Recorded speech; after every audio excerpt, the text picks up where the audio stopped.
¿Cómo están? Hoy en Proyecto Patriótico Geoarmónico hablaremos de la geopolítica y la geoeconomía.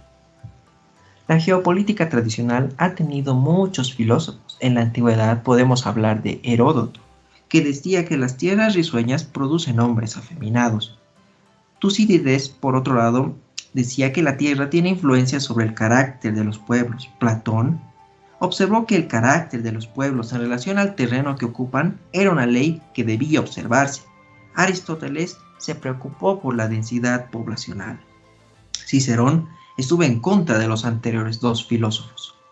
En la Edad Media, y gracias al feudalismo, se encerró la cultura y el poder político, por lo que la geopolítica también se estancó. En la Edad Moderna y con el Renacimiento, Nicolás Maquiavelo fundamentó que los estados eran producto de sus leyes y sus ejércitos. En Bolivia, la geopolítica es el estudio de las condiciones geográficas, históricas, económicas y sociales del Estado, así como de la promoción de sus recursos naturales y de los valores culturales para hacer que jueguen un papel acorde a los intereses en el campo internacional. Se presenta un cuadro resumen sobre definiciones de geopolítica en la ciencia del Estado, considerándolo como un organismo vivo y fenómeno en el espacio, geografía aplicada a la política o política orientada por la geografía o estudio de la influencia de la geografía sobre la política, geografía combinada con otras ciencias aplicada a la política o estudio de la influencia múltiple de la geografía, la geohistoria y otras ciencias relacionadas con la geografía sobre la política. La geoeconomía. En palabras de Rybikov, estoy convencido de que en el último cuarto de siglo la ecopolítica reemplazará a la geopolítica como móvil fundamental en los asuntos de las naciones. Antes de la derrota de Japón y Alemania nazi, prototipos del estado geopolítico tradicional en el cual sus dirigentes, obsesionados con la convicción de la conquista, podría evolucionar a sus países solamente mediante la fuerza militar, ideas basadas en el diktat. La guerra es la continuación de la política por otros medios. La derrota a estos países les cambia el rumbo, toda su filosofía y su modo de pensar. Busca cumplir las metas nacionales mediante otros métodos, y es que se va a la parte de la ecopolítica. Japón ecopolítico ya se vuelve en un líder económico en los estados orientales. Alemania llega a obtener el segundo lugar del comercio mundial después de Estados Unidos. La metamorfosis de Japón y Alemania es uno de los hitos más relevantes de la era de la posguerra. Estos países concentraron todos sus recursos, talentos y energías en la reconstrucción y modernización. La ecopolítica ha demostrado éxito donde la geopolítica no puede alcanzar.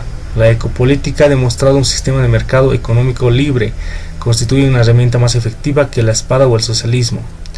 Lo menciona el nuevo orden mundial Heroit Tuat Tilt, que menciona que los métodos comerciales han desplazado a los métodos militaristas. La lógica del conflicto será expresada por la gramática del comercio. La distribución del territorio se convierte en distribución del tiempo. El contexto histórico de la geopolítica tradicional tiene sus orígenes en la antigüedad. Fue consolidado entre dos guerras, a principios del siglo XX, específicamente entre la Primera y Segunda Guerra Mundial, que tuvo un transcurso hasta el muro de Berlín. Esto fue consolidando una íntima relación entre el Estado y el espacio, por lo que se denomina determinista geográfica, que solo es la búsqueda de la hegemonía mundial a través de la conquista de territorios. Por ejemplo, como Alemania, que para formar el segundo imperio alemán,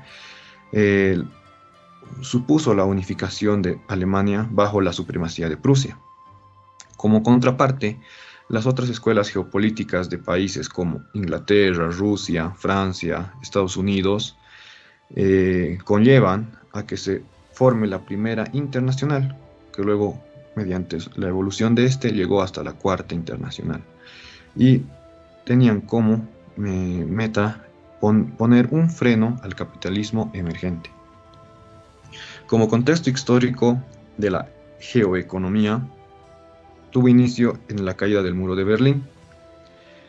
donde se implantaba el neoliberalismo junto a un nuevo orden mundial para romper todas las fronteras estatales, con el único fin de que las transnacionales y la globalización penetren en todas las estructuras sociales y el neoliberalismo se enraíce mejor en los estados, mediante una sociedad comunista.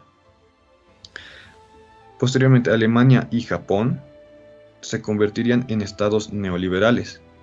Esto gracias a que mediante la Primera y Segunda Guerra Mundial ya no contaban con ejércitos, por lo cual desarrollaron la geoeconomía. Esto generaría que se realice la dominación mediante el consumo y la dependencia económica de países en desarrollo. En el resumen siguiente podemos ver que el concepto está en una parte y la era o el espacio en el que se ha realizado es el otro. La situación de la geopolítica se encuentra en una decadencia y más aún cuando en el intento de civilizar a la dominación a otros mediante la geoeconomía. Ahora, sabiendo que la mayoría de las definiciones geopolíticas coinciden en que el Estado es el que se beneficia de esta ciencia, sin importar si lo hace a costa de los demás países, la cual es necesario denunciar que esta situación de abuso económico se lleva adelante a nivel mundial debido a la globalización y al nuevo orden mundial, que concibieron a la geoeconomía como un instrumento para homogeneizar y validar las intenciones de una clase económica mundial aventajada, propietaria de las transnacionales, que es la misma que durante el periodo de vigencia de la geopolítica estuvo moviendo los hilos de la política internacional, para beneficiar con parte del lucro transnacional a sus instrumentos, los gobiernos imperialistas y sus clases militares. La situación de la geopolítica tradicional y la geoeconomía se encuentra en extinción. La geopolítica tradicional se encuentra en un punto crítico de decadencia por los daños causados al planeta durante las dos guerras mundiales, y la geoeconomía por no gozar ya de reconocimiento global por los daños causados a la naturaleza y a las diferentes especies que habitan la Tierra. Gracias.